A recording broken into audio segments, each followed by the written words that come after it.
వరలక్ష్మి వ్రతం ఆచరించే వాళ్ళు ఈ ముఖ్యమైన వస్తువులు అయితే తీసుకోండి. అమ్మవారి ఫోటో ఆకుపచ్చ చీరలో ఉండే ఫోటో తీసుకోండి. పసుపు కుంకుమ అమ్మవారికి సమర్పించడానికి, వచ్చే ముత్తైదువులకు సమర్పించడానికి, అలాగే గడపకి కూడా అలంకరించడానికి పనికొస్తుంది పసుపు కుంకుమ.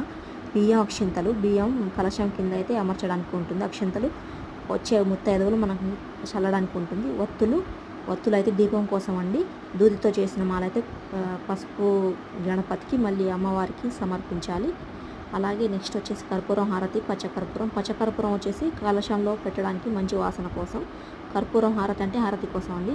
అగరవత్తులు బియ్యం పిండి ముగ్గు వేయడానికి, బియ్యం పిండి అయితే ముగ్గు వేయడానికి ఉంచుకోండి. శనగలు అయితే నానబెట్టిన శనగలు ఉంచుకోండి. నువ్వుల నూనె, ఆవు నూనె దీపం కోసం. ఒక్కలు ఖర్జూరంలో అండి అమ్మవారికి తాంబూలంలో ఇవ్వడానికి. జబాది సువాసన కోసం అండి, అత్తరు సువాసన కోసం. గవ్వలు, పసుపు కొమ్ములు కూడా అమ్మవారికి సమర్పించాలి. నెక్స్ట్ వచ్చేసి కలశం ప్లేటు అండి. కలశం ప్లస్ ప్లేటు రెండు ఉండాలి. కలశం కింద అయితే ప్లేట్లో బియ్యం పెట్టి కలశం పెట్టాలండి. ఆ తర్వాత వచ్చేసి లవంగాలు, యాలకులు అండి కలశంలో పెట్టడానికి.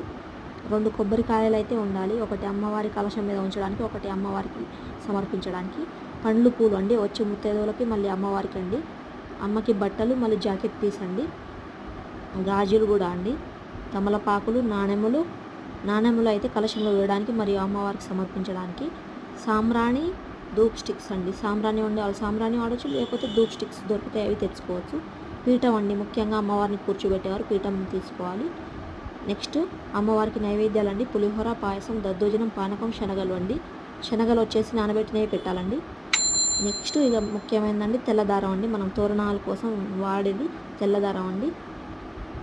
ఈ విధంగా అయితే ముఖ్యమైన సరుకులు అండి ఇవి. అమ్మవారిని వ్రతం చేసుకునే వాళ్ళు అయితే ఈ లిస్టులోని వస్తువులు తీసుకోండి.